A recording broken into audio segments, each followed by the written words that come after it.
നിലവിലെ കക്ഷി വഴക്ക് പൂർവാധികം ഭംഗിയായി മുന്നോട്ട് പോകുന്നു. കോടതി വിധി നടപ്പാക്കി കിട്ടണം എന്ന ആവശ്യം ഉന്നയിച്ച് മെത്രാൻ കക്ഷിക്കാർ ആദ്യം റവന്യൂ മന്ത്രി തിരുവഞ്ചൂർ രാധാകൃഷ്ണന്റെ കോട്ടയത്തെ ഓഫീസ് ഉപരോധിച്ചു. കോടതി വിധിയും റവന്യൂ വകുപ്പും തമ്മിൽ എന്താണ് ബന്ധം എന്നറിയില്ല. തിരുവഞ്ചൂരിന്റെ മകന്റെ ഭാര്യ ബാവ കക്ഷിക്കാരിയാണ് എന്ന് തെറ്റിദ്ധരിച്ചിട്ടാണ് മെത്രാൻ കക്ഷിക്കാർ ഉപരോധം നടത്തിയത് എന്ന് തോന്നുന്നു. പിറ്റേന്ന് മെത്രാൻ കക്ഷിക്കാർ ആഗോള വ്യാപകമായി കരിദിനം ആചരിച്ചു. സാൻ ഫ്രാൻസിസ്കോ മുതൽ സിഡ്നി വരെ പ്രതിഷേധം അലയടിച്ചു. മധ്യ തിരുവിതാംകൂറിൽ പലയിടത്തും വഴി തടഞ്ഞു.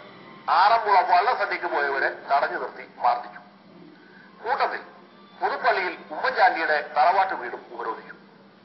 ജന്മനാ ഓർത്തഡോക്സുകാരനാണ് കുഞ്ഞുഞ്ഞ് എന്ന പരിഗണനയൊന്നും നൽകിയില്ല. പത്രത്തിൽ അടിക്കാൻ കൊള്ളാത്ത മുദ്രാവാക്യങ്ങളാണ് സത്യവിശ്വാസികൾ വിളിച്ചിരുന്നത്.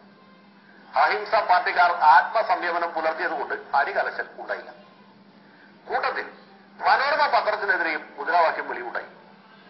മലങ്കര സഭയിൽ പിളർപ്പുണ്ടാക്കാനും പിളർന്ന ശേഷം കേസ് നടത്താനും ഉത്സാഹിച്ചവരാണ് KC മാമൻ മാപ്പിളയും മക്കളും. പാവ കക്ഷിക്കാർ മനോരമയ്ക്കെതിരെ മുദ്രാവാക്യം വിളിക്കുന്നതും അത്യാവശ്യം കല്ലെറിയുന്നതും പതിവാണ്. ഇപ്പോഴിതാ മെത്രാൻ കക്ഷിക്കാരും മനോരമയുടെ മനസ്സ് വേദനിപ്പിക്കുന്നു. ഏതായാലും തിരുസഭയുടെ പ്രതിഷേധം അർഹിക്കുന്ന പ്രാധാന്യത്തോടെ ഉൾക്കൊള്ളാൻ മുഖ്യമന്ത്രി തയ്യാറായി. പള്ളി തർക്കത്തിന് 2 ആഴ്ചക്കകം പരിഹാരം ഉണ്ടാക്കുമെന്ന് പ്രഖ്യാപിച്ചു. 1912 മലങ്കര സഭ നെടുകെ പിളർന്നത്. ഏതാണ്ട് അതേ കാലത്ത് വ്യവഹാരവും ആരംഭിച്ചു. 2 ആഴ്ചയല്ല 2 കൊല്ലത്തിനകം തർക്കം അവസാനിപ്പിക്കാൻ കഴിഞ്ഞാൽ ഉമ്മൻചാണ്ടിക്ക് സമാധാനത്തിന് നൊബേൽ സമ്മാനം ലഭിക്കും എന്നുറപ്പാണ്. ഏതായാലും മുഖ്യമന്ത്രിയുടെ ഉറപ്പിന്റെ അടിസ്ഥാനത്തിൽ പരിശുദ്ധ കാതോലിക്ക ബാവ ഉപവാസം അവസാനിപ്പിച്ചു. മെത്രാൻ കക്ഷിക്കാർ പായം ചുരുട്ടി സ്ഥലം വിട്ടു.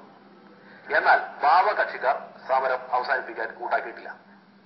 ഉമ്മന്റെ ഉറപ്പ് കുറുപ്പിന്റെ ഉറപ്പാണെന്ന് അവർക്കറിയാം.